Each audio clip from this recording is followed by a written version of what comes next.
0-5 насны хүүхдэд ном сонгохдоо 20-с дээшгүй хуудастай үсгийн хэмжээ нь 16-аар бичигдсэн, эрүүл мэндэд аюулгүй будгаар будагдсан номыг сонгоорой. Яагад гэвэл бага насны хүүхэд номоо хазаж өмхөж илүү дотн харьцдаг юм а. 2-3 настай хүүхдэд ном сонгохдоо хуудас цөөн, том зурагтай, тэрж явахад амархан, шүлгийн холбоос үгийг орсон номыг сонгоорой. Учир нь гэвэл хүүхэд энгийн өгүүлбэрээс шүлгэлсэн үгийг ойлгох нь амархан байдаг. 3-5 настай хүүхдийн номыг сонгохдоо агуулгын хувьд үлгэрийн, хүүхдийн зохиолын, хүмүүсийн амьдралын онцлогийг харуулсан, гэр бүл найз нөхөд нөхөрлийн тухай, амьтад эд юмсийн тухай цээжил тогтооход хялбархан энгийн өгүүлэмжтэй байна. Мөн хүүхдийн бүтээлчүүлэгс дэмжихэд зориулагдсан зурдаг, байрдаг, хайчилдаг, эвлүүлдэг, хүүхдийн гараар бүтээж болох үс бүтээлч номыг сонгох нь тохиромжтой байна.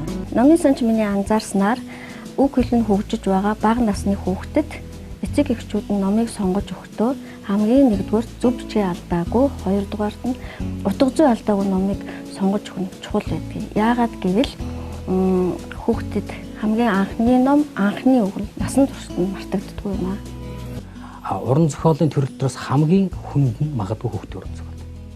Яг гэвэл хүн болгон тийм ариун гэгээн тансаг, нандин, эмзэг уран ертөнцийг бүтээж чаддаг байхгүй. Эдгээр шинжүүдийг хэр хэмжээгээр багтааж шингээж байна, тэр хэмжээгээр хүүхдийн уран зохиолыг үнцийн тодорхойлогч байдаг. Эдгээр шинжүүдийг багтаагаагүй болвол, шингээгээгүй болвол хичнээн хүүхдийн тухай бичсэн ч хүүхдийн уран зохиол болж чаддаггүй. Энэ шинжээрээ хүүхдийн уран зохиол онцгой өрмөц. Тийм учраас хэн дуртай хүүхдийн уран зохиол бичиж чаддаггүй. Хүүхдийн уран зохиолд хамгийн чухал нь агуулга. Агуулгаар дамжиж хүүхэд төлөвшдөг.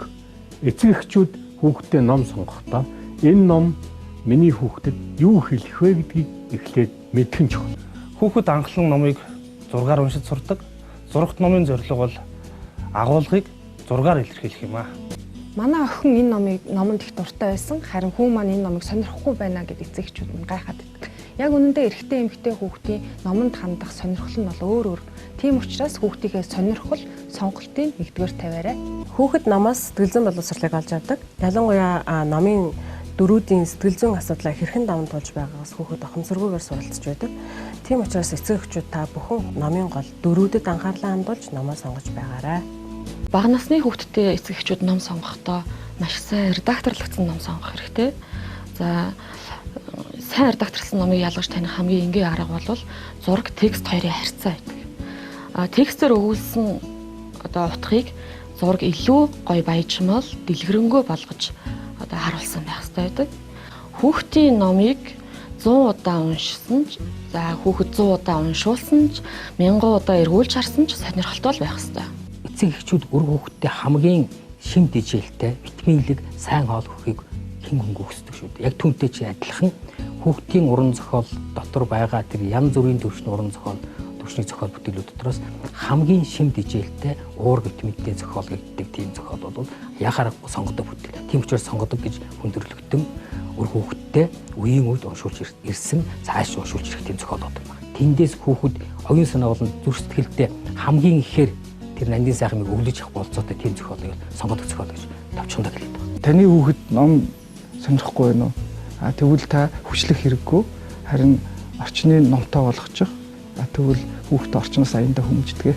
За хүн бүр хүүхдээ сайн хүн болоосаа гэж боддог. Хүүхдээ сайн хүн болохын тулд та бүхэн хүүхдээ аль болох багаас нь тогтмол хугацаанд орой бүр ном уншиж өгөхөөс гадна номын тухай дурсамжлдэх, номын дэлгүүр, номын санд хамт очиж байгаарай. Өвөө эмээ аав ээж гэр бүлийнхэн маань надад зориулж бага байхад маань маш олон гоё ном уншиж өгдөг байсан.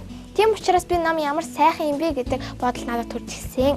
Мөн би 5-аас 6 наснда ээж аав гэр бүлийнхэнтэйгээ хамтраад нэгэн бяцхан ном хийсэн.